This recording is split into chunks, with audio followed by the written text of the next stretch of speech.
Gazette du Togo, une vision sur l'actualité togolaise et sur le monde.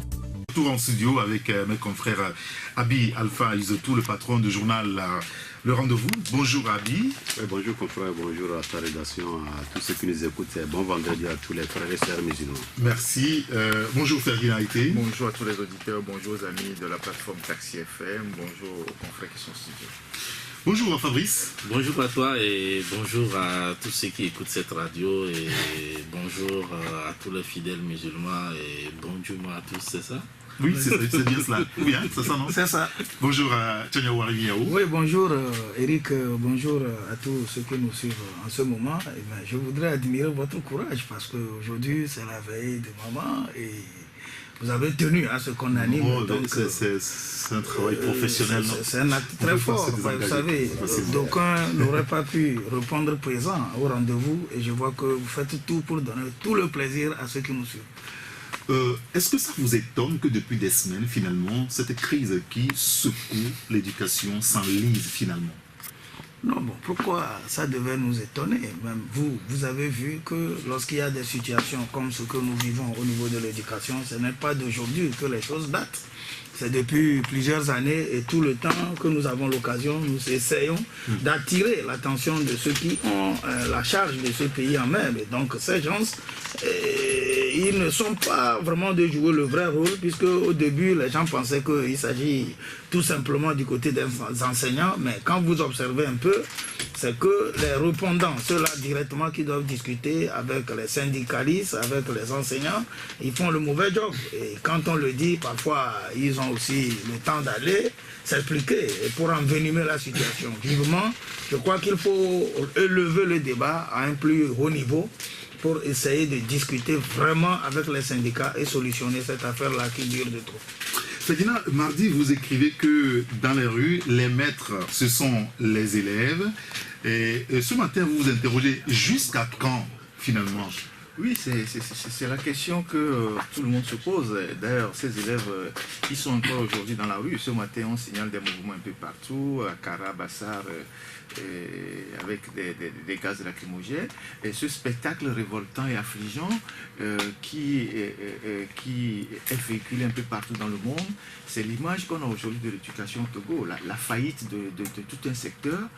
Et la question qu'on se pose est bien de savoir jusqu'à quand. Quand est-ce que les gouvernants vont faire la sourde oreille ou vont jouer au pourrissement de la situation? Parce qu'au fond, c'est de ça qu'il s'agit. Les gens sont en train de jouer au pourrissement. On ne sait pas pour quel objectif, mais c'est de ça qu'il s'agit aujourd'hui.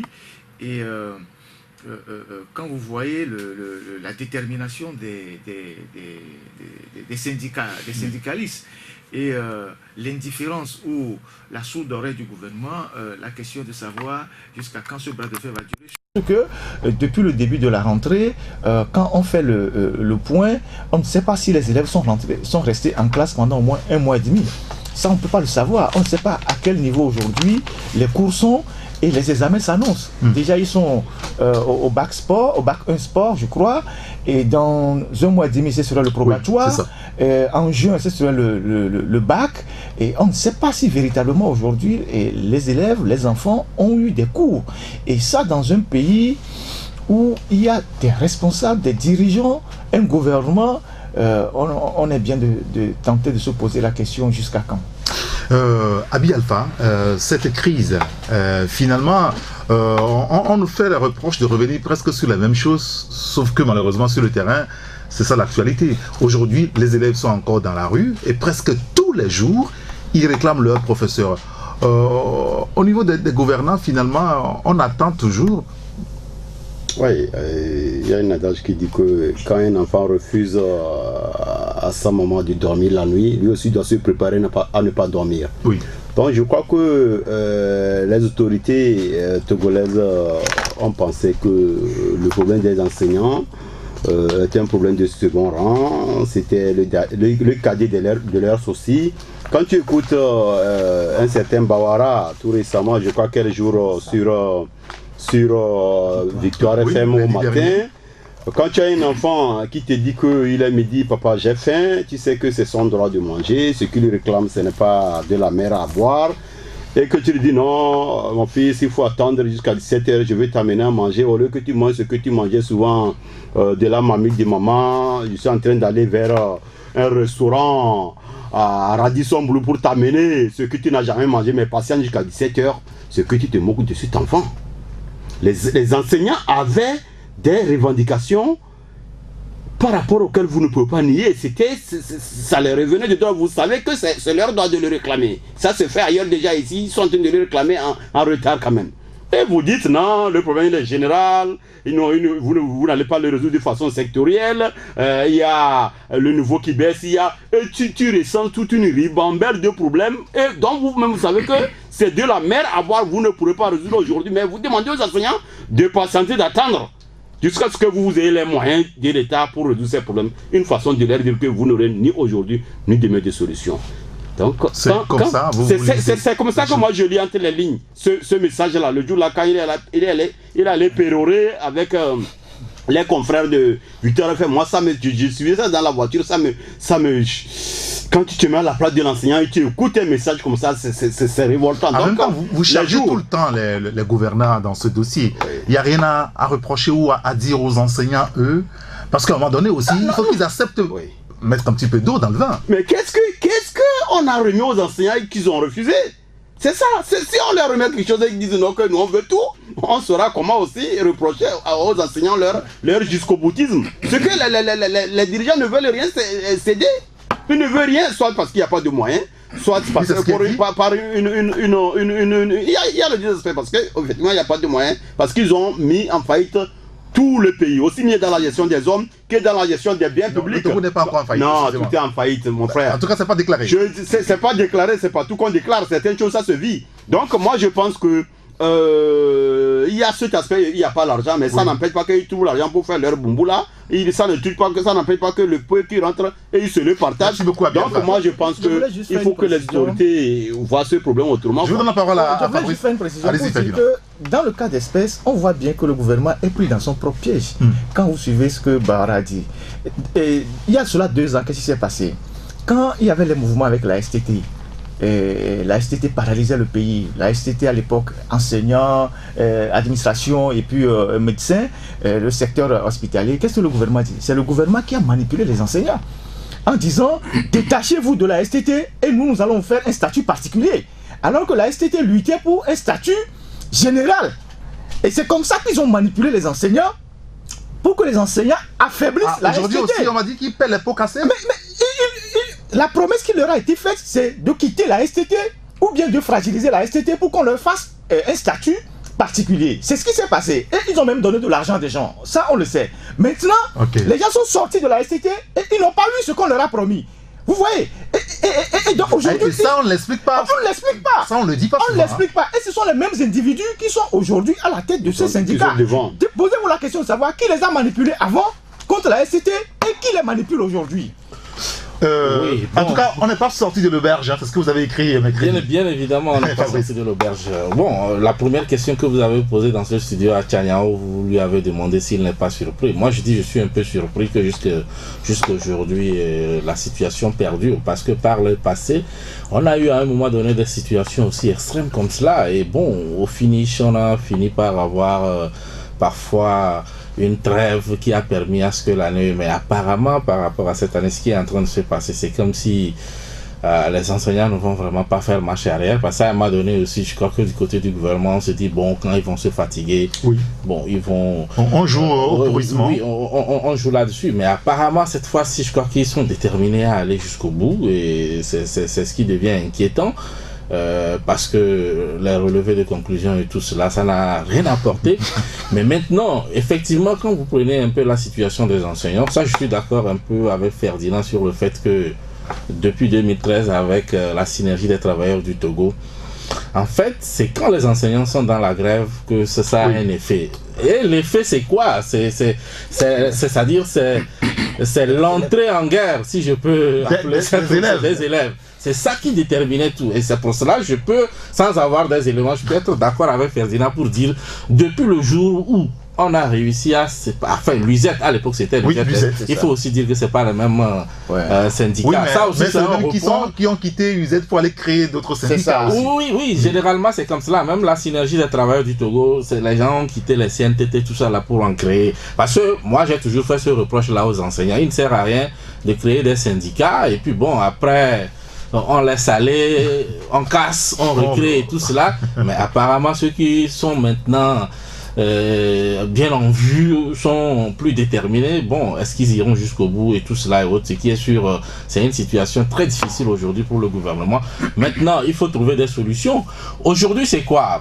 Quand tu as dit tout à l'heure, est-ce qu'il n'y a rien à reprocher aux enseignants? Moi, tout ce que je reproche aux enseignants, c'est... Le NB? Non, oui, le jouer sur les élèves. Et bon, je les comprends, parce que c'est ça qui marche. Parce que quand on dit grève, chacun reste chez lui. Parfois, ça passe inaperçu, hein. C'est quand les élèves descendent dans la rue et tout le monde sait ce que ça peut entraîner, cette histoire-là, puisqu'ils vont déloger les autres et tout cela et autres. En fait, c'est ça. Mais là où aussi le gouvernement ne contribue pas à une certaine accalmie, c'est les précomptes sur les salaires. Oui, c'est la règle. Hein. Oui, c'est la règle. Mais il y a des erreurs aussi, d'accord. Il y a des circonstances exceptionnelles, il faut également des mesures exceptionnelles. Alors aujourd'hui, vous ne pouvez pas demander aux gens, vous avez dit que les gens, c'est vrai, ils sont allés en grève, vous avez fait des précomptes, les gens sont allés à 50 000, 72 000 de perdus sur les salaires. 100 000. C'est la règle, je suis d'accord. Mais dans une situation où vous êtes en train de faire une démarche vers eux pour leur demander, mettez un peu de l'eau dans votre vin, on va discuter, on va s'entendre et tout cela. Mais ça fait partie des éléments qui ne peuvent pas, même ceux qui n'avaient pas l'habitude d'aller en grève. Et ça les entraîne finalement. Les précomptes ont été faits dans un désordre total également. Il y en a même qui allaient au cours tous les jours. On les a présentés. Ils ont été prélevés. Et donc, dans ces conditions, avec des éléments pareils, ça ne peut pas amener les enseignants, même les moins radicaux, les modérés. Les modérés se radicalisent parce que nous réclamons de l'argent, nous ne l'avons pas encore, nous perdons déjà, autant perdre et obtenir ce que nous voulons. Aujourd'hui, c'est le langage qui passe. Et maintenant, en plus de cela, le discours qu'on tient, lui aussi n'est pas de nature à favoriser une accalmie, parce que quand vous écoutez le ministre de l'Éducation, c'est pour cela que je dis à un moment donné, il faut savoir, Bawara, moi je l'ai toujours apprécié sur le terrain politique, quand tel qu'il parle hier, s'il était en face avec un Claude Améganvi, où on sait que lui aussi, bon, c'est... Oui, c'est des votes en guerre, voilà. Oui, mais ici nous sommes sur un terrain social. Le discours que Bawara tient, c'est pas le discours de quelqu'un qui... Enfin, peut-être qu'il ne le fait pas sciemment, mais je crois que de par son tempérament, ça, il faut le comprendre. Parce que par le passé, ce n'est pas toujours dit que c'est les ministres de tutelle qui doivent forcément aller communiquer. On a vu des situations où on a sorti des gens comme Bojona qui n'étaient même pas mêlés ni à la santé ni à l'enseignement, venir parler. Tout, on a vu les Amadou Yakoubou qui n'étaient que ministre des droits de l'homme et tout cela, venir parler. Alors aujourd'hui, Tchakpele sait qu'il est technicien, la com c'est pas lui. Et je crois que sans doute il doit l'avoir dit, c'est pour cela qu'on ne le voit jamais parler. Parce que quand tu n'es pas capable de faire quelque chose, il faut également être honnête. Lui c'est un technicien, c'est un enseignant. Si on dit comment il faut revoir les programmes et tout cela, on peut l'appeler. Mais aller communiquer, les gens réclament de l'argent. Mais là, quel type de communication pour qu'ils puissent comprendre? Il n'y a que Bawara qui puisse le faire. Malheureusement, Bawara ne fait pas comme on aurait souhaité. Oui, Tchadjao, aujourd'hui, beaucoup s'interrogent. Est-ce que c'est l'entourage de Faure Gnassingbé qui devient le problème? Puisque ça dure depuis des semaines ou des mois, ce mouvement. Je m'aligne derrière ceux qui s'interrogent ainsi. Et j'ai dit, j'ai beaucoup peur pour Faure Gnassingbé parce que ça me donne l'impression que certains des gens qui entourent Faure ont décidé finalement de faire couler le navire. Puisque vous regardez les faits qui se suivent, il faut qu'on soit sérieux. Voilà un président qui est élu, bien élu, qui dit que je mets ce mandat sous le sceau du social. Et il a fait en sorte qu'il trouve maintenant des gens qui aident à plonger les populations chaque jour que je fais. Et là, quand ils sortent, également, quand ils mettent le feu, ils viennent pour éteindre, ils amènent du kérosine. Parce que quand on parle du langage que certains tiennent, c'est du feu. Regardez, nous sommes là, au niveau de ce BTP, il y a eu plus de 1000 Togolais dans la rue. 4000 Togolais plus qui sont aujourd'hui au chômage. Plus l'employeur même. C'est eux qui sortent sous le temps quand il y a les grèves. Au niveau de LCF, il y en a aujourd'hui. 80. Vous allez à la société, on a mis des gens dans la rue. Ouais. Et n'oubliez pas que même quand nous en parlons, l'OTR a mis des gens dans la rue. Dans le secteur privé, au niveau du port, on met les Togolais dans la rue. Et maintenant, le peu de Togolais qui travaillent pour nourrir toutes ces bouches-là réclament une décence, un bien-être. Et il y a eu des ministres qui ont rien que du feu pour cracher contre ces gens-là. Il y en a qui ont dit la dernière fois que certains enseignants n'ont pas eu la vocation. On me donne l'impression qu'il y a eu des gens qui ont été à des écoles pour être ministres, à des écoles pour avoir la vocation d'être des éternels ministres. Moi, je crois que la chose est beaucoup plus sérieuse que nous ne pouvons la limiter au niveau scolaire. Vous savez, Ferdinand dit quelque chose de très intéressant quand il disait que c'était un statut général pour l'administration publique. On a laissé au carreau ce fait. Et c'est la grande peur qui fait qu'on ne veut pas solutionner le problème des enseignants. Parce qu'on sait que si on solutionne le problème des enseignants, c'est une chaîne. Et pourquoi, quand vous gouvernez, vous ne pouvez pas anticiper sur les faits? Les gens s'agitent, discutez un peu avec les corps habillés. Il y en a qui sont aigris, qui vous disent que non, en Côte d'Ivoire, on a fait tant, dans tel pays, on a fait tant. Mais pourquoi ils ne parlent pas? Mais écoutez, c'est la grande miette. C'est la grande miette, exactement. Non, écoutez, oui, ce que je voudrais dire, moi je crois que ceux qui sont aux affaires et qui doivent aider le président, je vois que Faure a des ambitions pour ce pays, des ambitions nobles.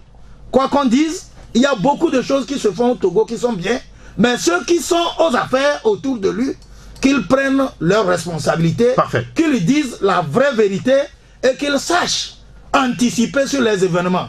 Ne pensez pas que c'est l'éducation seule qui est en train de secouer, les autres observent. Oui, mais écoutez, puisque Abiy Alpha a dit aujourd'hui, qu'est-ce qu'on a donné aux enseignants? Ils ont dit non. Mais donnez un global pour tout le monde. Puisque nous sommes à une phase où les gens sont prêts à demander un bien-être. Et tous les êtres humains que nous sommes, chacun a des ambitions. Chacun veut avoir la meilleure condition de vie. Les enseignants, certes, ont leur salaire, mais ils demandent à avoir des primes pour être beaucoup plus à l'aise.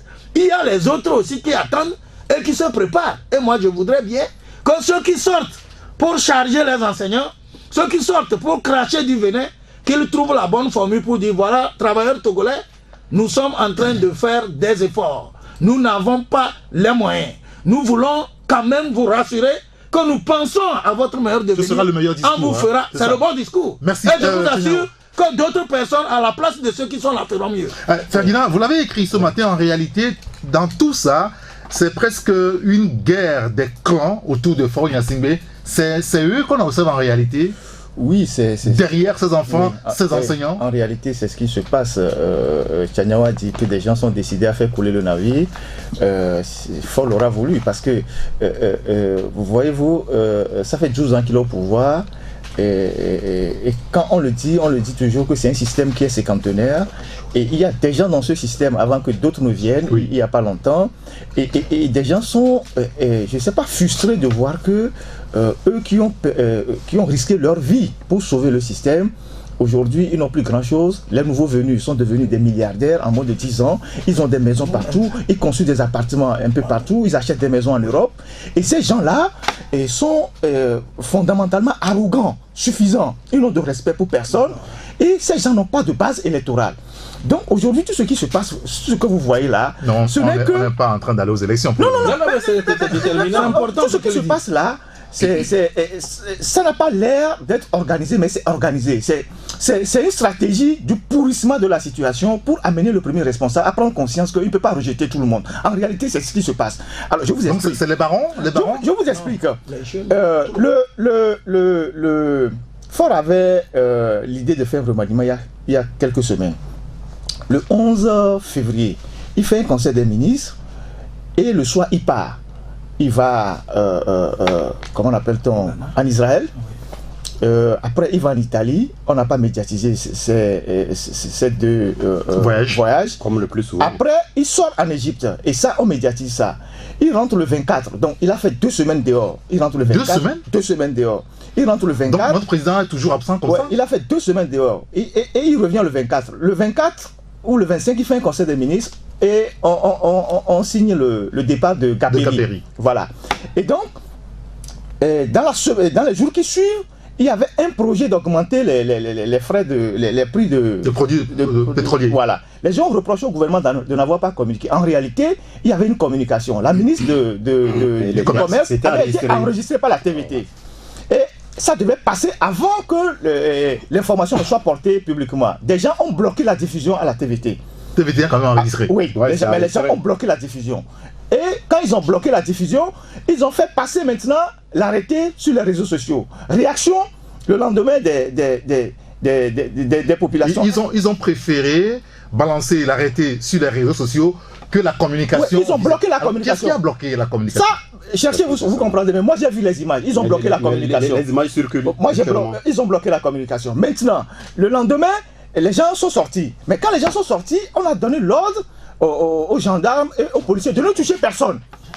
De ne toucher personne. Le matin, là? Oui, c'est l'ordre qui a été donné. Jusqu'à 11h, vous allez constater qu'il n'y avait pas de grabuge. À partir de 11h30 midi, d'autres contre-ordres ont été donnés et on a sorti... Attendez, là. Qui dirige le Togo? Je vous explique des choses, après vous-même vous allez analyser. Donc d'autres personnes ont donné des contre-ordres. On a sorti des militaires, certains même ont été habillés en gendarmes, on a frappé les gens, on a tiré sur les civils. Voilà ce qui se passe. Et quand on a fait ça, personne ne voulait assumer. Alors on fait un communiqué quelque part, on envoie la TVT. Aucun ministre ne voulait aller à la télévision assumer le communiqué, parce que personne ne sait qui a donné les ordres. Donc on balance un communiqué et... Parce qu'il semble que c'est 3 communiqués qu'on a passés ce soir-là. Oui. Il y a eu un premier. Oui, c'est ça. Il y a eu un second, puis il y a eu un troisième, à 22h. Et donc, on bloque un communiqué. Du coup, le projet de remaniement a été plombé. Parce que quand il est parti, c'était pour préparer son remaniement. Et il n'est pas parti. Généralement, quand il part avec des collaborateurs, souvent des militaires. Il est parti seul. Quand il est revenu, ils ont plombé ce truc de remaniement. Et donc, après, lui, il se dit, bon ben, c'est comme, vous voulez me créer des problèmes, faites ce que vous voulez. Le lundi, il part à Accra. Le pays brûle, mais il part à Accra le lundi, soi-disant, bon, il y a une fête là-bas. Il revient le mardi, le mercredi, ou bien le mardi soir, il part au Congo pour, je ne sais pas, une invitation de l'initiation Guesso. Donc tout ce qui se passe là, c'est des clans qui sont en train de s'affronter et des gens se disent, ceux qui sont venus pour profiter du régime, alors qu'ils n'avaient pas pris des coups avec nous depuis des années et qui nous narguent et qui se sont fait de l'argent, nous allons leur pourrir la vie juste parce que eux ils n'ont pas de base électorale. Regardez aujourd'hui. Donc c'est les barons qui l'organisent, c'est ça? Regardez aujourd'hui, je vais terminer par là. Regardez aujourd'hui, qui parle au nom du NIR. C'est un parti politique qui parle. Personne ne parle. Personne ne parle. Ce parti est devenu une nébuleuse. Personne ne parle. En avril, ça fera 5 ans. Personne ne parle. C'est un parti qui n'a jamais fait de congrès, mais personne ne parle parce que le parti est devenu une nébuleuse. Tout le monde va dans son petit coin, dit je suis une île, mais personne ne parle. Donc voilà la situation dans laquelle nous vivons et elle va continuer par pourrir parce que l'objectif c'est ça. Et ce n'est pas seulement le secteur de l'éducation comme Tchaniao l'a dit. Ils sont en train de créer des problèmes dans tous les secteurs pour rendre le pays à un moment donné ingouvernable. C'est ce qui va arriver. Mais attendez, vous allez voir. Je donne la parole à... D'accord, très bien. Abi, je vous pose cette question. Est-ce que, quand on écoute Ferdinand, est-ce qu'on pourra dire finalement, sans se tromper, que le Togo est en mode pilotage automatique? Bon, tu sais, moi je vais au-delà du développement de Ferdinand pour dire qu'avec ce développement, il faut voir d'où est née cette situation. Je vous disais dans un de mes dossiers comme quoi beaucoup il y a eu un déclic à partir de l'investiture de l'actuel président du Ghana, où Faure Gnassingbé a participé. Et pendant cette investiture-là, il a écouté des discours. Ces discours l'ont refroidi. Et quand il est revenu, je crois bien c'est le 12 janvier, il s'est adressé à un cercle restreint, lançant le débat par rapport à sa succession. Parce que qu'on ne le veuille pas actuellement, quelle que soit sa volonté de faire, de s'éterniser au pouvoir, quels que soient les propos. Vous voulez dire que Faure Gnassingbé veut partir, veut quitter le pouvoir? Ce débat est déjà lancé, je n'invente rien, peut-être que les temps à venir, vous aurez des informations qui vont confirmer ou bien infirmer ce que je suis en train de dire. Il a lancé le débat de son retour de l'investiture d'Accra, où il a écouté des discours qui l'ont refroidi. Et il est en train de quitter définitivement sa volonté de faire, de s'éterniser au pouvoir. Ça c'est un. Maintenant que c'est dans la fièvre du lancement de ce débat, après sa rencontre avec ce noyau dur là, ce dernier siècle là, c'est en ce moment, certains journaux ont balancé des titres avec des photos de Bodiona, photos de chose. Madame Dogbe, tout Robert Doucet 5 également. ou 6 personnes. Oui. Et ce C'est titre-là, le journal Temps Nouveau qui a été le premier à balancer ça. ces titres-là lançaient le débat par rapport à l'éventuelle cession de force. Ce n'était pas anodin, c'est que nous, on ne voulait pas aller dans les détails. Maintenant, quand tu vois depuis ce jour-là les évolutions, comment ça avance, est-ce que certains sont tentés de dire que si ça ne doit pas passer par nous, il faut que... Ça casse. Je sais pas si vous comprenez quoi. Ce n'est pas dans, tous les détails qu'on peut dire, ni dans les écrits, ni au niveau des micros. Vous en savez beaucoup, Il faut que vous lisez, que vous mariez les événements pour tirer vos conclusions. On est en train d'aller vers des jours incertains. Je n'invente rien. Je crois que Dieu nous garde pour qu'on voit de quoi seront faits les jours à venir. Mais ça nous promet rien de Dieu. Et rien ne vient d'ailleurs, c'est le cercle. C'est le cercle. Là, ça fait peur quand même, Fabrice. Non, mais Quand c'est de l'intérieur que la fronde s'organise. ça ne doit pas faire peur. Je crois que, bon, tout corps finit toujours par se désintégrer. Il y a une métamorphose à toutes choses. Ouais. Et bon, maintenant, une chose est sûre, bon, qu'on ne me dise pas que c'est des gens qui manipulent les gens peuvent se servir des situations qui sont... Non, c'est ça, c'est de ça qu'il s'agit. Ce que les enseignants posent comme revendication, bon, c'est réel. Bon, ils ont l'impression qu'ils ont été tournés en bourrique depuis des années et ils estiment que cette fois-ci, bon, c'est-à-dire ça doit être l'assaut final en quelque sorte. Mais une chose est sûre, c'est qu'au même moment où, et puis bon, généralement, les coups bas dans un même régime, dans un même parti politique, ça a toujours existé, hein, même si ça prend un peu de l'ampleur aujourd'hui. Ouais. Puisqu'au même moment où vous revendiquez et officiellement on vous explique que voilà, pour des raisons budgétaires, ceci, ça ne va pas. Bon, les mêmes qui sont membres du gouvernement, ou du moins quoi, ils vous démontrent le contraire en off. Ouais. Ah oui? Ah, bien sûr, ils l'ont toujours fait depuis la synergie des travailleurs du Togo et tout cela. C'est-à-dire que quand on vous dit officiellement que voilà, il n'y a pas les moyens et tout cela, il y a d'autres ministres. Il y a d'autres, pas forcément des ministres, mais il y a des gens quand même qui sont censés avoir des informations fiables et bonnes qui vous disent non, en réalité, cette démonstration-là ne tient pas et on la descend, même si les gens ne prennent pas le courage d'aller officiellement sur les médias et le faire. Et donc, c'est des coups qui existent toujours. Maintenant, en ce qui concerne le parti uni, personne ne parle au nom d'uni. Ça, je crois que c'est Faure Gnassingbé même qui l'a voulu ainsi. Parce que, en réalité, oui, parce que quand vous prenez un peu... Il y avait Tchanyao, excusez-moi, Christophe Tchao qui parlait au nom d'uni avant. Il parle, président Aïdam Georges, oui. Non, en fait, qu'est-ce que nous sommes en train de dire? Est-ce que vous n'avez pas vu que le fonctionnement, même si on parle de RPT unir, le fonctionnement du RPT n'est pas le même que celui d'unir? Parce qu'à un moment donné, le RPT était une machine où le chef de l'État est parfois obligé de faire avec. C'est-à-dire pour certaines décisions, il faut forcément consulter certains et autres. Mais avec unir, je crois qu'il s'est organisé de telle sorte, c'est une analyse personnelle, il s'est organisé de telle sorte qu'il n'est pas la prise du parti par rapport à lui. Et c'est pour cela aujourd'hui c'est une nébuleuse. On ne sait vraiment pas qui est à la tête du livre. Aïdam, même à Tapamé, même il ne couvre pas toute la localité de Tapamé. C'est-à-dire il a son clan. Il y a le clan du Major Kouloum également. Donc ça voudrait dire que lui, il ne peut pas aujourd'hui parler d'unir. On va dire, bon, unir a parlé à l'époque où Soli Toki, par exemple, peut parler au nom du rassemblement du tout peuple togolais. Et ça va couvrir de Lomé à Dapaon. Et ça, je crois que c'est une manière. Et aujourd'hui, quand vous voyez un peu la composition du gouvernement, avant, le parti pèse. Mais quand vous prenez la composition de ce gouvernement, on ne sent pas que le parti unira peser. Il ne pouvait pas peser parce qu'il n'est pas organisé comme il se doit. Vous voyez des gens dans ce gouvernement, on a l'impression que c'est le jour où ils diront « je ne veux plus être ministre » qu'ils quitteront. Et il y a des gens comme ça. Et quand on parle d'assises populaires, c'est vrai. Même aujourd'hui en France, partout, quand on organise une locale où si vous êtes ministre, vous allez à des élections et vous ne gagnez pas, vous n'êtes plus dans le prochain on l'a vu au Sénégal. Hein. Et aujourd'hui, il y a plein de ces ministres-là. Je ne suis pas sûr que Sina Lawson peut gagner une élection à Nero. Je ne suis pas sûr. Je ne suis pas sûr que le ministre Yonfam peut gagner à Bassa. Sur le plan populaire. Or, la politique, les postes ministériels, c'est quoi? Aussi, il faut certes des techniciens, mais c'est des postes politiques. Puisque quand ça se passe comme ça, quand vous avez une assise, vous rentrez chez vous, vous parlez, ça passe. Mais quand vous n'avez pas une assise et vous y êtes, peut-être que vous êtes imposé par des loges ou vous êtes ami du chef de l'État, c'est ça pose problème. Et ceux qui ont l'assise populaire finissent toujours par avoir une emprise, parce qu'à un moment donné, au fini, c'est eux qui font le pouvoir. Bien entendu. Tchakala, c'est la même chose. Alors,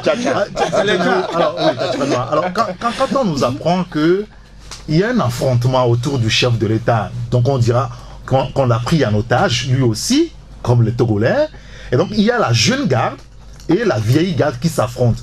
Est-ce que c'est pas un problème? Je ne voudrais même pas que vous employiez les expressions jeune garde et vieille garde. Parce que dans la vieille garde, il y a des jeunes. Les gens sont mélangés. Il y a des gens qui étaient jeunes dans l'ancien système, qui sont revenus retrouver le nouveau système, qui sont jeunes, qui ont les mêmes âges que ceux qui sont... Vous comprenez que je ne fais pas forcément allusion Mais à puisque quand on veut parler de la vieille garde, on veut parler... C'est l'expérience dans le système. Je vous assure que... Le temps passé dans le système. Oui, le temps passé dans le système, il doit avoir des frustrations. Et j'ai été un peu surpris que Ferdinand ait pu décortiquer tout ce qui peut arriver dans ce parti uni, puisque vous-même, vous constatez qu'aujourd'hui, il y a des ministres qui n'ont même pas le droit de parler. Ils ne peuvent rien dire dans leur village. Je ne parle pas des préfectures, des villages. Ils ne peuvent jamais s'essayer à un scrutin parce que eux-mêmes savent ce qu'ils sont. Et donc, quand vous avez un gouvernement où vous retrouvez des gens qui n'ont rien derrière eux, moi je crois que la situation même des enseignants, là, tout ce que nous vivons aujourd'hui, c'est parce que les ministres, en partie, ne représentent absolument rien. Ils sont là parce que quelqu'un... On nous a appris que Gilbert Bavara a tenté... Il a tenté quoi? Il a tenté quoi? Il a tenté... Voilà ce que les gens ont pondu comme rapport par rapport à sa tentative.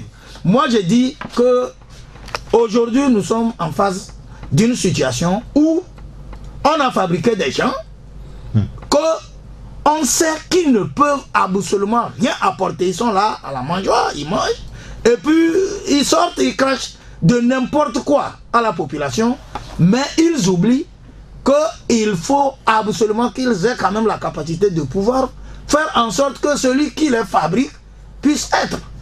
C'est pourquoi tout à l'heure nous disions que quelque part, c'est comme des gens s'organisent à faire chavirer le navire.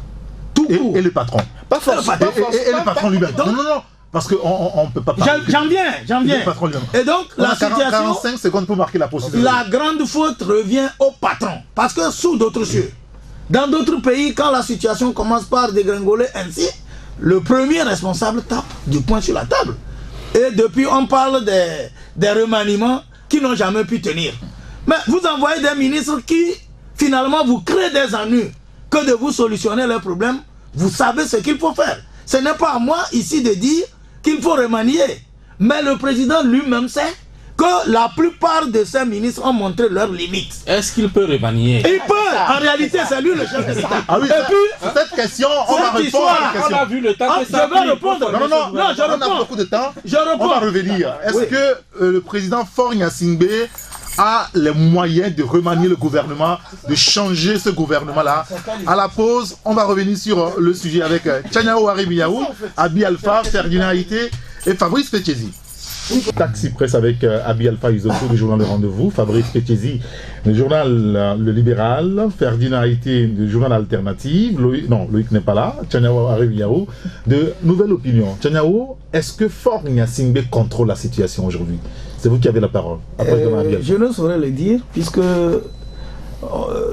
j'ai envie de dire oui qu'il contrôle la situation, mais au même moment, quand je vois son silence face à tout ce que le pays est en train de traverser, je me dis que peut-être il n'a pas le contrôle, ou alors qu'on lui donne de fausses informations. Parce que, de ce point de vue, on ne pourra pas assister très bientôt à un remaniement ministériel, par exemple. Bon, les remaniements, ce n'est pas de nous que les propositions... Alors je repose la question autrement. Est-ce qu'il a les moyens de changer le gouvernement aujourd'hui? En réalité, il devait le faire.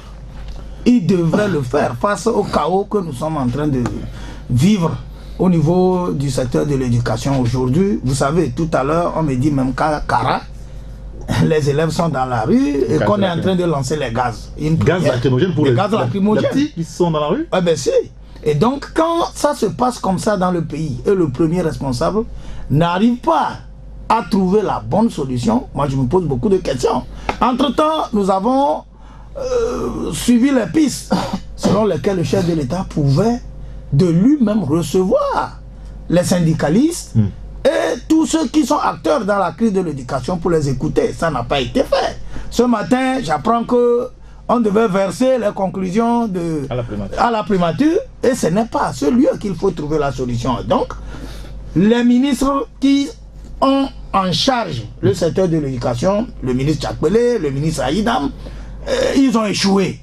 Parce que s'ils avaient su jouer leur rôle, on ne serait pas là où nous sommes aujourd'hui. Mais au même moment, j'ai dit que si entre les ministres, les gens pensent qu'il s'agit d'une échelle où il y a des super ministres qui peuvent tout dire, qui peuvent faire des sorties quand et comme cela leur plaît, et sans que quelqu'un arrive à leur dire arrêtez, moi je me pose beaucoup de questions et je me demande où va notre pays. Puisque ça fait plus de pratiquement un mois que nous sommes en train de vivre la crise au niveau scolaire. Oui, avec insistance. Avec insistance. Et rien n'a été fait. C'est le même Bawara qui aujourd'hui sort, demain il retourne. Et j'ai dit qu'il y a des gens même, de point de vue personne, qui révoltent les Togolais. Et ça, le président doit le savoir. Il y a des figures qui révoltent les Togolais. Je ne veux pas stigmatiser les gens. Mais voilà des gens qui sont arrivés au Togo. Ils n'ont occupé aucun autre poste que d'être ministre. Pendant au moins 10 ans, ils sont ministres. Ils ne peuvent pas vivre la vie que les Togolais connaissent. Je ne donne aucun nom, mais les Togolais connaissent tous ces gens-là. Et je vous dis, moi, ici présent, oui, je peux être ministre et manager mieux que certaines personnes. Ah bon? Ce ne sont pas les diplômes. Et il y a beaucoup de ministres qui ne sont pas mieux diplômés que nous. Oui. Il y en a aujourd'hui. Et on veut faire croire seulement que celui-là vient de Sorbonne, celui-là vient de... Vous savez qu'au Togo, on a un complexe. Quand un étudiant vient avec un BTS de Dakar, on a tendance à le considérer plus fort que le jeune Togolais qui est sorti avec un BTS à Lomé. Quand un Togolais vient avec une licence de Sus, on croit qu'il a un doctorat. Il est mieux qu'un Togolais qui est sorti de l'université de Lomé. Vous connaissez alors que c'est du faux. Mais il y en a plein. Il y a même des ministres qui n'ont que la licence. Mais quand ils sortent, les gens croient qu'ils sont des super diplômés. Pourquoi dire ils n'ont que la licence? La licence, c'est pas facile à... Non, c'est pas facile. Mais j'ai dit, un licencié togolais n'est pas aussi considéré que quelqu'un qui vient de Paris avec une licence. D'accord, très bien. Donc, il faut que ce complexe disparaisse et qu'on prenne les ministres qui ont la capacité de manager. Bien. Je vous donne un exemple. Et ici, non, rapidement, je finis. Les gens croient que c'est quand quelqu'un vient de l'extérieur de l'Europe avec un diplôme qu'il peut seulement mieux faire. Non. La politique, elle se joue par la langue. Ceux qui savent manager, le vrai management, ce n'est pas les diplômes. Ça, il faut que les gens le comprennent. Vous allez en France, vous avez des ministres qui n'ont jamais le bac. Mais ils sont sur le terrain politique. Ils sont les meilleurs d'ailleurs. Donc il faut qu'on revienne, qu'on cesse de nous amener les Bintou, les gens qui reviennent de là. On dit non, qui sont venus des terres, c'est pas ça. Bien. Et c'est eux qui hypothèquent le pays aujourd'hui. D'accord. Abi Alpha, la solution, c'est le remaniement ministériel. Ce n'est pas trop mon souci, mais beaucoup ont parlé de UNIR. Vous vous rappelez, à l'époque, Ton Taxi n'était pas encore né. J'allais encore sur les émissions du Canal FM avec SAS. UNIR naissait. J'avais titré que UNIR était un parti bâtard en quête de crédibilité. À l'époque, les gens estimaient que j'exagérais, mais...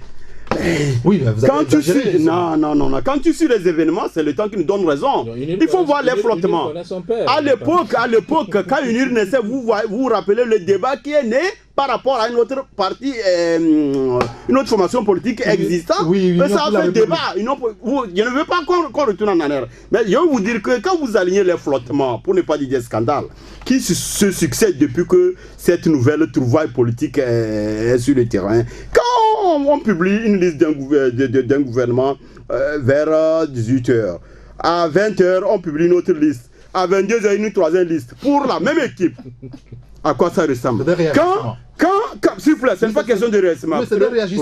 Non, remanier un gouvernement, ce n'est pas de la plaisanterie. Pour qu'on puisse, à chaque 30 minutes, changer soit on change d'attribution à un ministre, soit on enlève qu'on laisse cette histoire de réagissement. D'accord. Quand des gens qui appartiennent à la même sensibilité, qui occupent des postes clés, vont devant les parlementaires, un parlement majoritaire, c'est-à-dire dirigeante, et que le directeur souhaité qui est invité dit X, le ministre dit Y, le directeur du trésor dit non. Je veux vous faire savoir, je veux vous rappeler le scandale de la SNPT où depuis 2014, la SNPT n'a pas versé un seul rond au trésor public. Michel Kézier, le DG, dit il verse, le directeur du trésor dit vous ne versez rien. Le ministre des Finances actuel, Sani a dit vous ne versez rien. C'est les mêmes personnes. Quand vous arrivez devant c'est d'abord le remaniement lui-même. Le dernier remaniement remet au 27 janvier et le remaniement souvent au 28 février, je crois bien, si je me trompe. Et que quelque part l'ordre est donné de gérer dans le pacifisme, de ne pas violenter les gens, d'encadrer les manifestants, et que vers 13h, 14h, c'est un groupe de militaires qui sort pour, et puis on tire sur les gens avec mordant. À l'heure où on se parle, les gens sont en conciergerie en train de demander pardon pour vraiment calmer les ardeurs au niveau de la famille du défunt. Il y a un jeune qui a pris un choc au niveau de l'épaule. C'est au pavillon militaire qu'il a été opéré. C'est-à-dire la hiérarchie, la vraie, qui est censée donner les autres, est en train de jouer à tout pour apaiser les choses. Pendant ce temps-ci, on va te dire que si ce n'est pas du camp FUR que les gens sont sortis, on te dira que c'est des zola, que on a dépassé le langage des incontrôlés. Qu'est-ce qui s'est passé la dernière fois? Quand ils sont sortis, ils ont tiré là. Apparemment, après, la vraie hiérarchie a frappé. On devait donc punir, sanctionner celui qui a commis cette là. Et ça a commencé par faire des mouvements d'humeur dans le camp. Ce qui fait que le mercredi, si les mouvements avaient continué par rapport à la hausse des carburants, ça ne devait pas être les FURA qui devaient être sortis, c'est les camps de Zola qu'on devait solliciter pour continuer la mission. Donc quand tu alignes certains événements qui ne sont pas de simples flottements politiques, tu tires ta conclusion. Parce qu'on ne peut pas continuer dans un pays où les gens se disent que les camps ils vont se fatiguer. Entre-temps, on disait que nous-mêmes, dans nos commentaires, on se disait que si le peuple togolais est en train de devenir un peuple mouton, si le peuple là, à un moment donné, est devenu amorphe, il ne peut plus rien. Mais c'est faux. La dernière fois là, la preuve contraire a été donnée. Et puis mieux, même s'il devient un peuple mouton, que les gens sachent que le mouton qui a d'habitude ne mord pas, quand il te mord, ça devient une malédiction.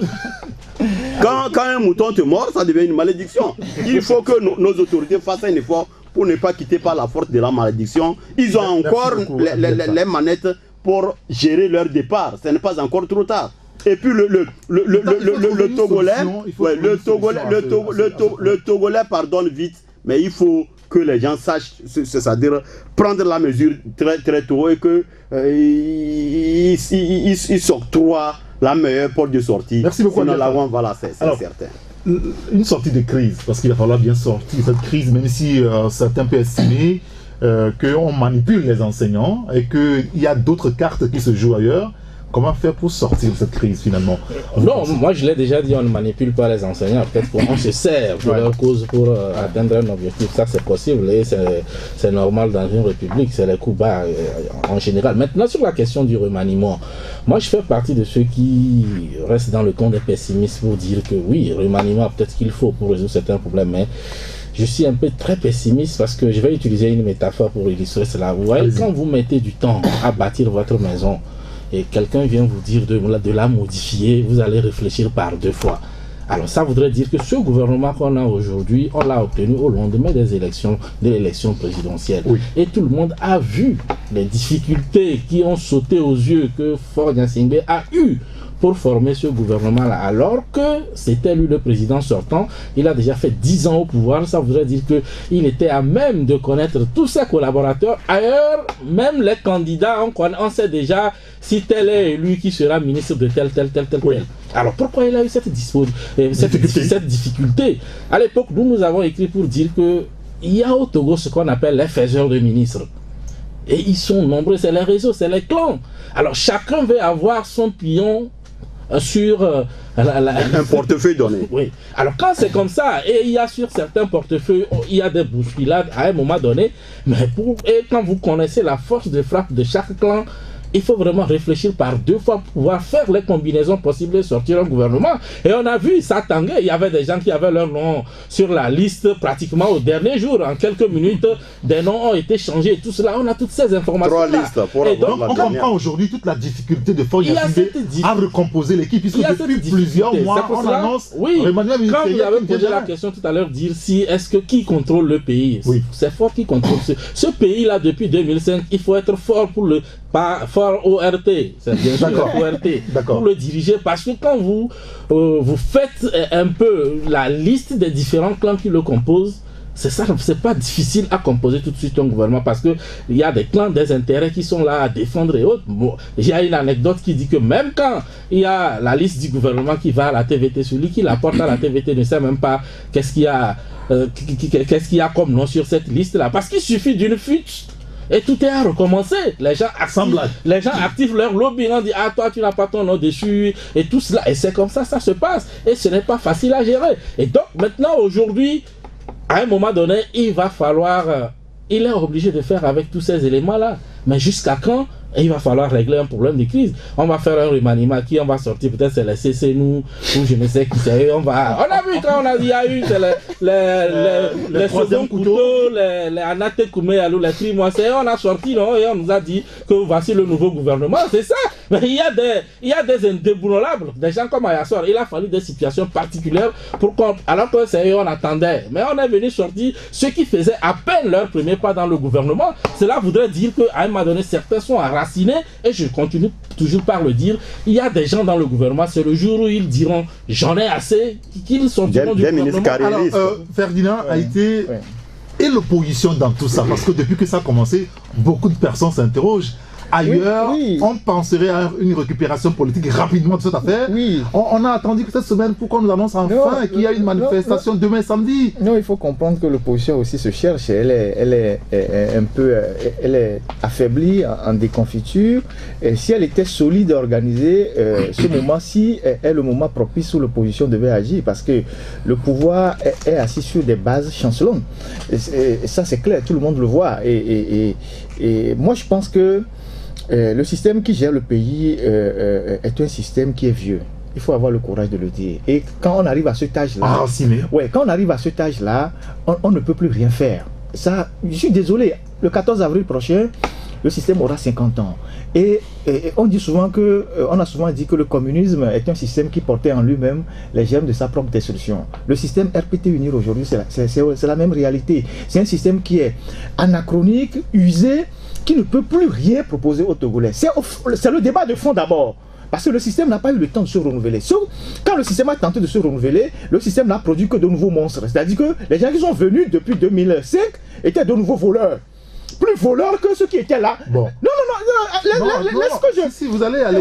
C'est-à-dire que ceux qui sont venus en 2005, avec M. Fognassime, qui sont ses amis, tout ça, qu'on a utilisé pour donner un visage plus respectable au système, sont apparus à la fin comme des gens plus dangereux que ceux qui étaient dans l'ancien système. On a toujours dit dans ce studio que en 10 ans de fort ou en 12 ans de fort, on a plus volé qu'on a volé en 38 ans non, c'était le résultat des rapports. Oui, des Yadema. Vous voyez, parce que autant des Yadema, par exemple, les gens, quand vous prenez les anciens barons... Oui, mais justement, il n'y avait pas autant d'argent. Non, attendez. Quand vous prenez il y avait de l'argent. Quand vous prenez les anciens barons, les gens avaient une certaine peur. Les gens, beaucoup ont servi Yadema, ont fini dans la misère. Mais aujourd'hui, ceux qui servent fort, ou bien ceux qui sont avec fort, Tanao l'a dit, beaucoup sont revenus de l'Europe, on a donné des diplômes aux gens, ils sont ci, ils sont ça, ils ont fait Harvard. Après, on a vu que des gens étaient dans des boutiques de Orange à Paris et tout ça. On les a amenés ici pour gérer les télécommunications. Aujourd'hui, on a tous les problèmes dans les télécommunications. Ils sont là depuis 2000, combien au gouvernement, depuis 8 ans ou 9 ans. Ils parlent mal aux autres, ils embêtent les gens. Et tous ces gens-là, aujourd'hui, donnent l'image des gens qui se sont énormément enrichis. Vous savez, au sein du système RPT, eux-mêmes, ils s'épillent. Ils ont les informations les uns sur les autres. Quand quelqu'un achète un appartement quelque part, c'est vite su. Ah, c'est comme ça que ça se Oui, mais ils le savent. Et donc, un système comme ça, aujourd'hui, pour le renouveler, ça va être difficile. Donc, le président, en ce moment-ci, moi, je pense qu'il perd la main. C'est lui qui est en difficulté aujourd'hui. Il faut juste voir comment... C'est le seul maître à bord. Non, il n'est pas le seul maître à bord. Il paraît être le seul maître à bord. Sinon, s'il était le seul maître à bord, il aurait pu dégager les gens en un temps record. Regardez, on a dit dans ce pays que le directeur de la Caisse nationale de retraite a été remplacé. Oui. Mais il est toujours là. Celui qu'on a nommé, il a pris fonction. Il n'a jamais pris fonction. Qui a dit quoi? Mais il y a aussi un aspect qu'il faut relever. Hein. C'est vrai, il met du temps, mais il y a eu des dinosaures que fera descendre ici. Ça aussi, il y a eu des dinosaures. Mais à un moment donné, quand quelqu'un comme Titikuna était chef d'état-major, qui aurait cru qu'à un moment donné, un peu... Oui, ben, il est à la retraite et on a les informations aussi qui voulait aussi continuer après sa retraite. Oui. Et puis là aussi, je ne suis pas très d'accord. Il ne faut pas aussi donner l'impression que le pays, on peut le gérer seulement avec ceux qui étaient là depuis toujours. Non, moi je ne donne pas cette impression. Moi je fais une analyse. Moi je fais juste un constat. Je ne cautionne pas ceux qui sont là avant. Moi je fais un constat. Mon constat est simple, c'est que ceux qui sont venus après sont plus dangereux que ceux qui étaient là avant. Excusez-moi de le dire, mais quand vous prenez des gens qui se sont énormément enrichis, on prend le cas du ministre Nyofam, par exemple. Il était là avant? Non. Mais ce monsieur s'est énormément enrichi. Ce monsieur s'est énormément enrichi. Mais qui le sanctionne aujourd'hui? Personne. Quand vous prenez les Syriens Lawson, ils ont trouvé l'argent pour acheter des appartements partout. Vous prenez Madame Dogbe. Tous ces gens-là se sont énormément enrichis. Moi, je fais juste un constat. Et ceux qui étaient là avant et qui ont vu que, mais nous, on a payé pour sauver le système. Aujourd'hui, nous, on ne mange rien. Mais ceux qui sont venus mangent avec les pieds et les mains. Mais naturellement, il doit y avoir des frustrations. Moi, c'est ce constat. Moi, c'est ce constat que moi je fais. Maintenant, je ne cautionne aucun clan. Moi, je fais seulement ce constat. Maintenant, il est clair qu'il faut perdre de la main. Parce qu'il perd de la main parce qu'il n'arrive plus à agir. Et le pays brûle dans tous les sens. Et regardez très bien, quand on touche l'enseignement, c'est quand même un secteur qui est transversal. Quand on touche aujourd'hui l'enseignement est paralysé, l'enseignement n'est pas partisan.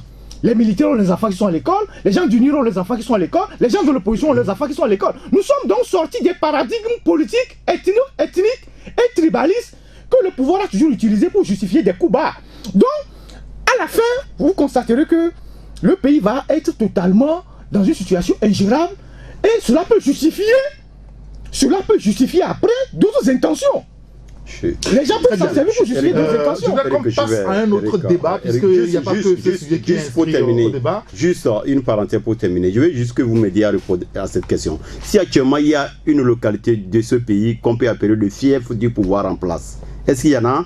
Le fief du pouvoir. Ça brûle partout aujourd'hui. Il n'y a pas. Personne ne peut répondre à cette question. La dernière fois, Tchamba a eu une réunion qui devait se tenir par Agadazi et le ministre Gezim par rapport au prix des produits en Akardier. C'est terminé à queue de poisson le lendemain. Pour une fois, les élèves sont sortis dans la rue.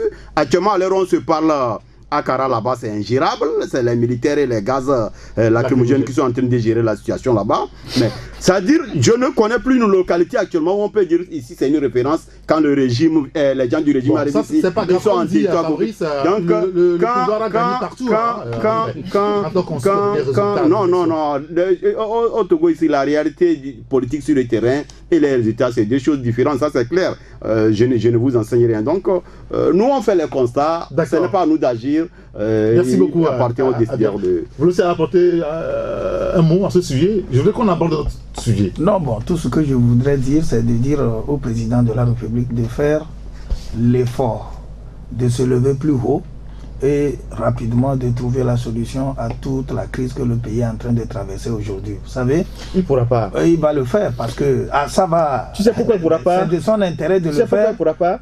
Parce que nous traversions déjà une crise politique qui était très aiguë, avec des réformes qui n'ont pas été faites, et avec même une décentralisation qui n'a jamais réussi. Et à cette crise politique vient s'adjoindre aujourd'hui une crise sociale très aiguë, mais qui touche tous les secteurs. Aujourd'hui, le pouvoir n'a pas d'argent. C'est-à-dire qu'à moyen et à court et à moyen terme aujourd'hui, on n'est pas sûr d'avoir de l'argent pour régler un certain nombre de problèmes. C'est d'ailleurs la raison pour laquelle, pour pouvoir agir, il devait avoir le courage de prendre des mesures pour réduire le train de vie de l'État, pour sanctionner des gens, pour faire en sorte que... Vous savez, je voudrais citer en disant que le chef de l'État devrait prendre la hauteur pour créer la calmie dans le pays, la calmie générale à tous les niveaux, en touchant, puisque... Il faut d'abord être sur le territoire pour le faire. Oh non, bon, écoutez, quand il sort, il y a aussi des retombées, il y a des choses qu'on ne peut pas ouvrir ici, parce que tout à l'heure, le débat n'est pas au voyage de fort. Non, mais nous sommes... Le débat n'est pas là-bas. Ouais, nous sommes tout à l'heure, on ici nous a renseigné que pendant au moins 2 semaines, il n'était pas sur le territoire. Oui, ben allez-y chercher, on vous dira tout ce qui a été fait, il n'a pas fui le pays. Moi, je crois que si les gens nous écoutent, ils devraient faire le constat avec réalisme. Ça ne va pas. Dans presque toutes les préfectures, ça ne va pas. Dans les grands villages, ça ne va pas. Et le problème, nous le connaissons, c'est la crise au niveau de l'éducation. Il y a des gens qui devraient tenir face à ces syndicalistes pour leur expliquer ou leur proposer ne serait-ce que le minimum que l'État peut faire. Ces gens ont échoué. Je reviens sur la problématique de remaniement dont on parlait tout à l'heure. Des gens ont fait la démonstration que ça va être difficile au président de le faire. Mais je voudrais que Fort comprenne qu'il y a certaines figures, quand elles ne sont plus aux affaires, les Togolais sont soulagés. Il y a des gens, quand ils ne seront pas là, la crise va... C'est le système même qui est pourri. Oui, non, le remaniement joue. Vous avez donné des exemples aujourd'hui, tout à l'heure. Moi, je ne reviens pas sur ces faits-là. Mais je vous dis qu'il y a des gens qui, plus de 12 ans, c'est-à-dire avec Fort, montrez la voix au président Faure Gnassingbé. Vous parlez de quel ministre? Non, attendez, vous parlez de quel ministre? Non, je ne cite pas. Quand je parle, bon, lui-même, il est candidat. Lui-même, il connaît. Il y a des ministres impopulaires qui grouillent dans le gouvernement. Il faut que... Et qui durent d'ailleurs de trop. Parce que tout à l'heure, quand vous parlez de quelqu'un comme le ministre Nyofam, il y a des choses qui lient Nyofam. Et tous les Togolais l'ont appris. Quand on parlait entre-temps de la route de Vaughan, on n'a rien fait à nos femmes. Ça crée davantage de frustration. Donc ces gens qui sont venus, qui se sont enrichis, en quelques années près, à la vitesse de ces gens-là devraient quand même pouvoir être courtois envers les populations. Et merci beaucoup. Je veux qu'on aborde notre sujet. On n'a qu'à les mettre là où ils peuvent rester. On va parler. Merci beaucoup, Tchéné Warimi. On va parler économie avec l'Office togolais des recettes. Hier, vous sortez un article sur le départ surprise du Rwandais. Est-ce que nous savons tout sur son départ? On ne peut jamais tout savoir. Alors, parce que quand je vous ai lu hier, je me suis rendu compte qu'il y a des choses qui n'avaient pas été dites avant. Oui, évidemment. Nos investigations ont permis de découvrir que dans le mois de décembre, c'est-à-dire le dernier décembre, au moment où, sur le plan fiscal, dans tous les pays, c'est le moment-là que toutes les boîtes qui gèrent la fiscalité, les recettes publiques se ressourcent, mettent les énergies sur le terrain pour arrondir les chiffres. C'est en ce moment M. Gapare a choisi de se payer un congé pour un emploi, c'est-à-dire un fonctionnaire, c'est normal, c'est un droit, mais à quel moment pour un manager comme lui? Donc voilà un premier couac. Maintenant, actuellement, il y a un immeuble flambant neuf, encore plus moderne, à côté, un peu derrière l'hôtel là-bas. Actuellement, l'administration a déjà quitté l'ancien immeuble pour le nouvel immeuble là qui est encore plus spacieux. Si vous voyez les conditions dans lesquelles, la précipitation dans laquelle on a déplacé les gens de l'ancien vers le nouveau, et comment Agapé même a participé à bousculer les gens pour qu'ils retournent, ça porte beaucoup d'interrogations. Pendant sa gestion, tu sais, de loin on s'est dit que c'est une forêt tranquille, tout marche comme sur... Mais quand vous vous approchez, vous voyez que chaque arbre avait sa place et puis que ce n'était pas la grande cohésion. Tu sais, l'auteur n'est pas né avec un conseil d'administration. On a dû observer Gaperi 2-3 ans, je crois, 2 ans minimum après, avant de le coller derrière un conseil d'administration.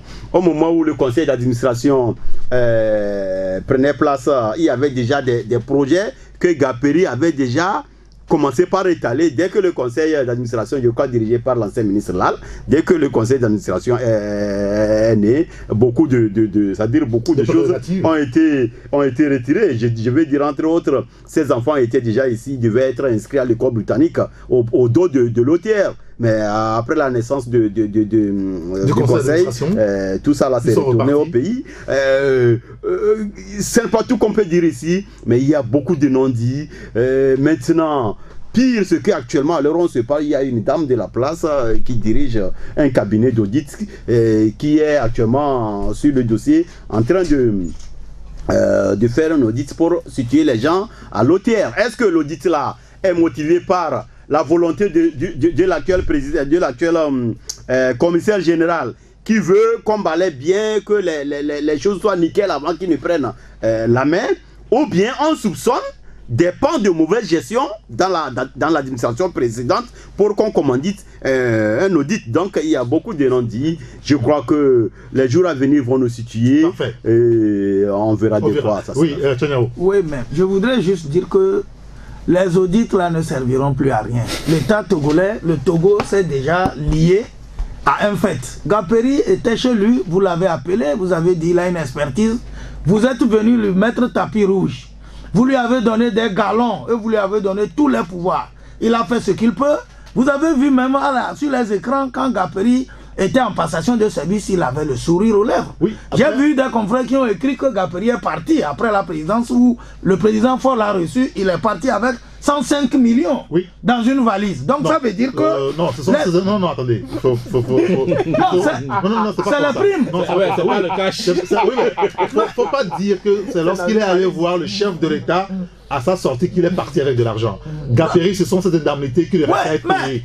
Il a été voir le chef de l'État, il a vu tout le monde, il est parti. Mais il Donc ça n'est veut pas dire... reparti avec une valise. Bon, de toute façon, 105 millions, moi je n'ai jamais eu ça. Chez moi, c'est une valise. Et ça, je le dis. Donc, il n'y a même pas des audits à faire contre Gaperi. Si le nouveau patron des lieux, le DG, j'ai dit toujours que lui, je sens qu'il peut faire quelque chose de positif, puisqu'il connaît l'ancien système et ce que Gaperi est venu enseigner aux Togolais. Lui, il peut concilier les deux pour nous donner quelque chose de potable. Parfait. Mais Gaperi, oubliez, mais ce qui est fondamental, sur lequel je voudrais revenir, c'est qu'il y a d'autres Gaperi tapis dans l'ombre. Alors, justement, il y a d'autres Gaperi. Est-ce qu'il faut continuer la purge? Il faut absolument continuer. C'est par rapport à ça que j'intervenais pour dire que nous n'allons pas dire les autres Gaperi qui sont là. Il ne faut pas que le Togo pense que l'intelligentsia c'est d'ailleurs. J'ai déjà dit ça par rapport aux ministres. Si vous allez dans les ministères, vous allez voir qu'aujourd'hui, tous les ministres pratiquement ont trouvé une bonne affaire. Une formule. Le fait d'amener des experts sénégalais, des soi-disant experts canadiens, des experts français, c'est des moyens pour faire. c'est des moyens, et puis l'argent sort. Ces experts viennent, ils font des semaines, après ils repartent avec des valises d'argent. Mais on nous dit que le Togo n'a pas l'argent. Je crois que le pouvoir, je voudrais parler du chef de l'État, du Premier ministre, ils doivent être bienveillants. Ils doivent être vigilants parce que les gens préparent encore dans des entrées d'autres Gaperi au Togo où on veut jumeler des choses et remettre à des Gaperi. Si vous avez conclu avec moi... Ah oui, je vous vois venir. Si on conclut... Donc c'est des Gaperi, c'est plus Gaperi. Je ne sais pas ce qu'on nous amène parce que des gens croient que c'est les Blancs qui peuvent venir faire bien partout. Et donc quand nous sommes en train de vendre à petit coup, pour moi, c'est une vente parce que le temps que Gaperi a passé à la tête de l'OTR et tout ce que Gaperi a empoché, c'est une perte pour le Togo. Il ne faut pas qu'on permette à des ministres ou à d'autres d'ouvrir des portes à des gens comme Gaperi pour venir piller ce pays-là. Alors la question justement est par rapport donc à ce travail qui a été amorcé par le gouvernement. Est-ce qu'il faut continuer la purge? Je reviens sur la question. Est-ce qu'il ne faut pas finalement assainir tous les milieux? Oui, on peut... Alors la question, à qui de tout? Ce serait ça l'idéal, il faut assainir, mais il ne faut pas oublier également que parfois les réformes que vous entreprenez, ces mêmes réformes peuvent vous emporter, même si c'est dans le sens du bien, et parfois c'est des éléments qui font qu'on fait les choses avec des freins en main. Vous allez voir à un moment donné s'il faut vraiment faire la purge. À un moment donné, vous allez vous retrouver dans une situation où pratiquement c'est votre bras droit qui est mêlé avec tout l'embarras du monde. Vous ne savez pas s'il faut taper dans la fourmilière ou pas. Je crois que c'est compliqué, mais pas à pas, il faut y aller. Et donc, c'est pour cela, je suis d'accord avec Kanyao quand il dit qu'il faut arrêter le gapérisme au Togo. Parce que l'audit qu'on est en train de commanditer, je crois qu'il n'est pas seul, hein. Il faudrait qu'on se détrompe. C'est vrai que c'est lui le premier responsable. Mais quand on veut poursuivre, on va voir beaucoup d'autres éléments. Si ça n'a pas fonctionné très bien au niveau de l'OTR, on ne peut pas porter tout le chapeau à Gaperi. Il peut y avoir des poches de résistance où quelque chose n'a pas fonctionné. Et c'est pour cela il faut voir clair dans tout et prendre les dispositions qu'il faut. Mais je continue toujours par le dire, un pouvoir, c'est pas en l'air comme ça, c'est toujours assis sur quelque chose. Mais parfois, quand vous voulez faire toute cette purge-là, vous vous rendez compte que vous allez même scier la branche sur laquelle vous êtes assis. Et c'est ça toute la difficulté. Comment y parvenir? Est-ce qu'il faut changer de branche? Avant de changer de branche aussi, il faut savoir que sur la branche sur laquelle vous voulez vous poser, tiens, c'est ça toute la complication aujourd'hui. Et parfois, on a l'impression que comme si celui qui est là ne maîtrise pas. Mais on met du temps pour arriver à certains résultats. Parfois c'est trop de temps, mais il faut y arriver, mais avec tact, sinon vous-même vous risquez d'être emporté, à moins que vous soyez disponible à partir avec toutes les réformes que vous êtes en train de faire. Alors, est-ce que c'est finalement toute la difficulté que le pouvoir a en termes de réforme aujourd'hui? Justement, c'est toute la difficulté parce que... il y a trop de réseaux qui sont là-dedans. Le pouvoir doit jouer d'abord sur l'équilibre régional, ethnique et tout. Il y a des gens, on dit, bon, si je l'enlève, est-ce que sa base ou sa préfecture ne va pas se rebeller contre moi? Vous aurez dû constater que quand on a choisi, et quand on a sauté à Yassor, on a dû nommer une autre dame qui vient de la même localité pour calmer les gens. Madame Nakba pour l'eau, je crois. Et donc, les systèmes de ce genre, c'est comme ça que ça fonctionne. Et c'est toute la difficulté. Et moi, je ne peux pas comprendre que, après 50 ans d'un régime, on aille chercher des gens de l'extérieur pour venir gérer le pays. C'est la faillite. C'est une faillite totale. C'est pour ça que moi, fondamentalement, je suis contre cette histoire de contractualisation des hôpitaux. Parce qu'on ne peut pas. Parce que le ministre l'a dit. Il dit que c'est un problème de gestion. Alors, si c'est un problème de gestion, c'est que vous pouvez trouver des gens pour gérer. Vous ne pouvez pas aller chercher des blancs, des ONG de blancs que vous payez à coups de millions. Parce que les deux ONG qu'on a choisies, une ONG belge et une ONG française, la seconde ONG est proche de Bernard Kouchner.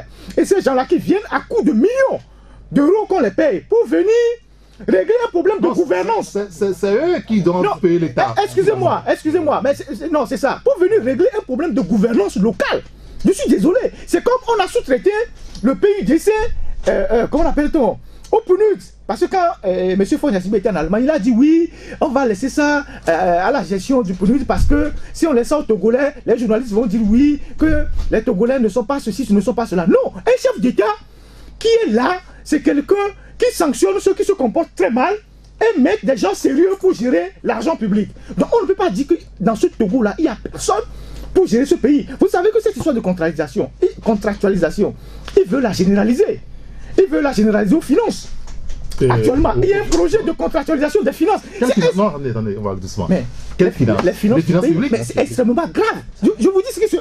Mais attends. On veut aussi passer à la contractualisation. Donc, ça veut dire que vous allez voir ce qui va se passer. Et donc, s'il y a des corrompus dans un pays, il faut les dégager, il faut les arrêter pour mettre les gens propres pour gérer le pays. Vous ne pouvez pas dire qu'il y a des gens corrompus, je ne peux pas les enlever, donc je vais chercher des blancs pour venir gérer des secteurs publics.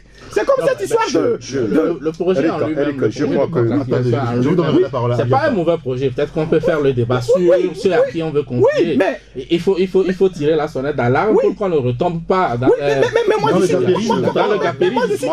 Mais le projet en lui-même, je crois qu'à un moment donné, c'est un bon projet. Moi, je suis désolé. On a atteint une étape où il fallait quand même revoir la gestion. Moi, je suis désolé. En tant que Togolais, maintenant, qui va le faire? On ne peut pas me ça dire peut faire objet de débat. On ne peut pas me dire qu'en tant que Togolais, qu'il n'y a pas un seul Togolais dans ce pays, attendez, capable de gérer la morgue. Vous comprenez?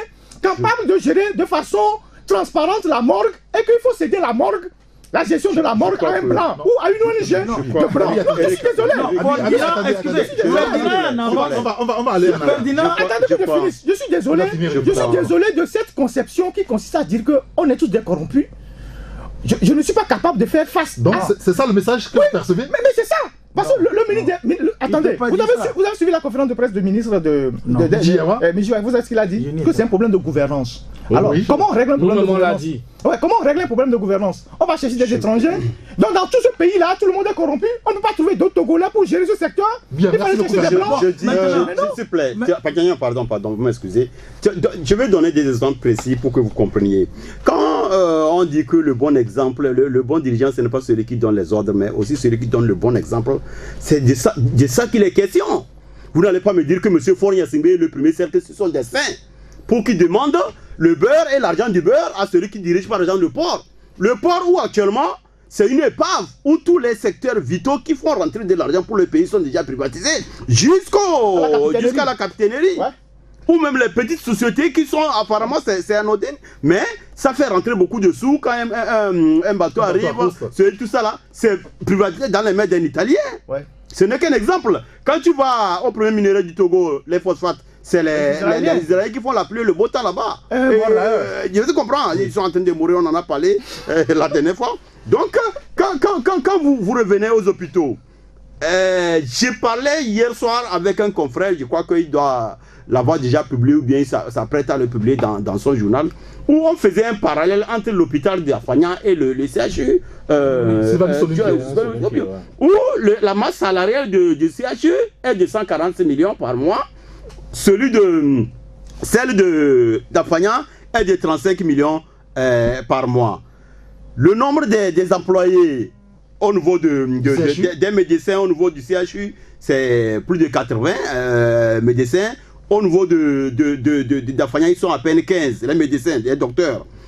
Les entrées, c'est-à-dire les bénéfices mensuels, au niveau du CHU, les bénéfices tournent autour de 114 millions par mois, alors que la masse, les entrées plutôt les recettes sans encore les bénéfices, 14 sont autour de 110 millions par mois, alors que la masse salaire fait déjà 146 millions. Au niveau d'Afanya, ils sont 14 millions, 64 millions. Bon, quand vous faites un parallèle entre certaines Bon, maintenant, qui gère Afanya? Qui gère Afanya? Bien qu'à Afanya, il n'y a pas trop la politique, il n'y a pas trop d'ambition commerciale comme avant, parce que c'est d'abord un truc de religieux et qu'on est plus proche de l'humanitaire, où les prix sont réduits pour qu'on puisse servir tout le monde. Donc quand tu fais des parallèles entre les deux centres de santé là. Là, ça avantage le gouvernement. Ça veut dire que le gouvernement dit, si c'est pour vous dire que... C'est pour vous dire... Non, s'il vous plaît, c'est pour vous dire que les secteurs, ce n'est que pour dire les secteurs vitaux, publics, gérés par les dirigeants, ça a failli. Maintenant, est-ce que c'est l'étranger qui est le problème? Quand actuellement, au niveau de Togo Télécom, Togocel, on est en train d'amener des blancs. Sinon, nous sommes en train d'amener des blancs pour que le jumelage entre Togo Télécom et Togocel soit géré par des blancs. Des blancs, interrogez-vous. Quelles sont les relations qu'il y a entre les blancs là et les choses? Est-ce que c'est d'autres gapéries? Parce que quand vous parlez de gapérisme, entre-temps, Ayassor avait fait croire à Fort que Gapéry c'est un oiseau rare qui est venu comme ça. Alors qu'il se connaissait depuis.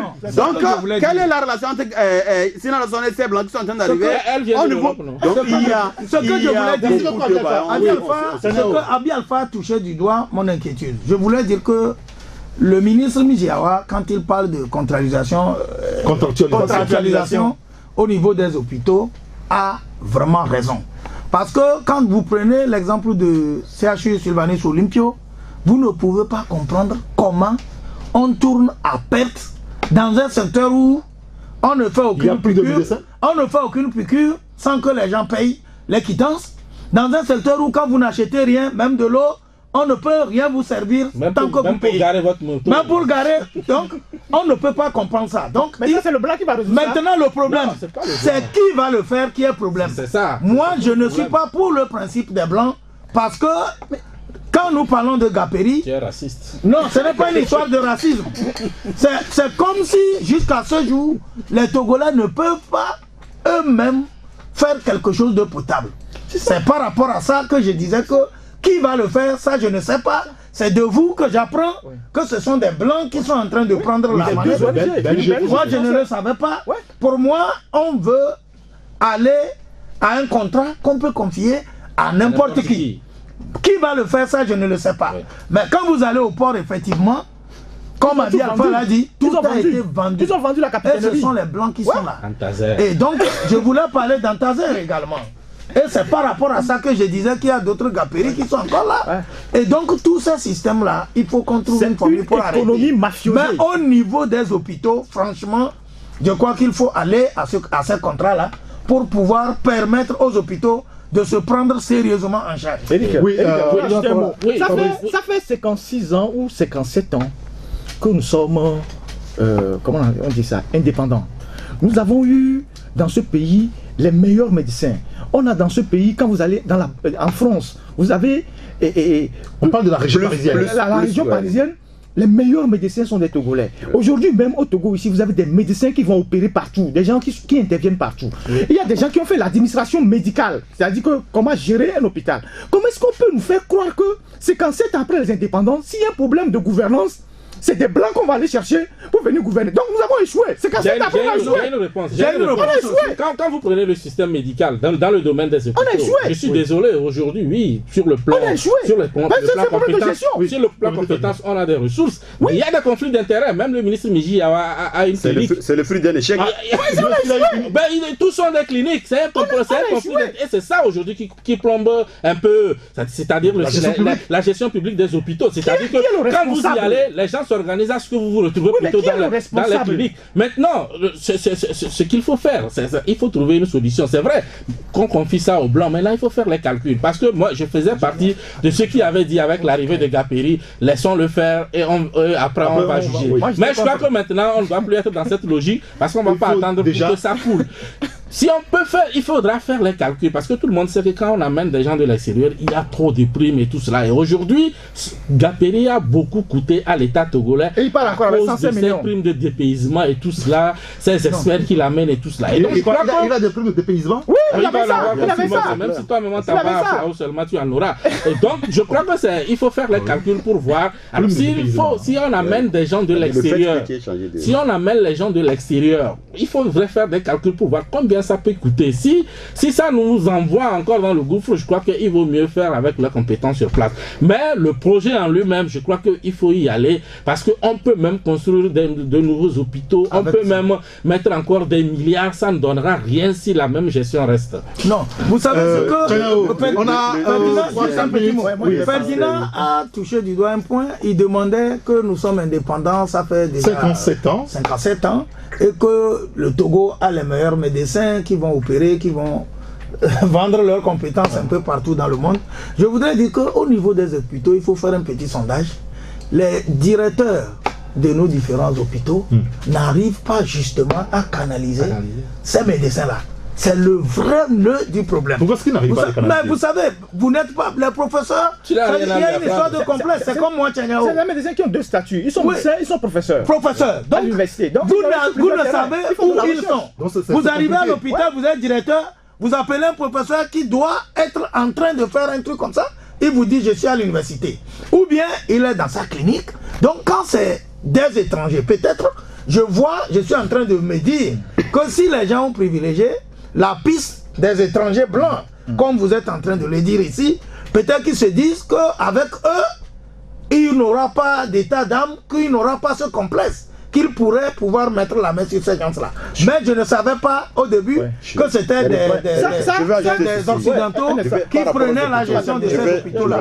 Mais pour conclure, je reviens pour dire qu'au niveau des hôpitaux, il y a effectivement un problème de gestion, de mauvaise gestion, qu'il faut absolument aller à ce principe de contrat, mais l'État, selon ce que j'ai appris aussi, doit pouvoir coiffer tout ce qui se fait. Contrôler. Il va contrôler. Donc, c'est des blancs.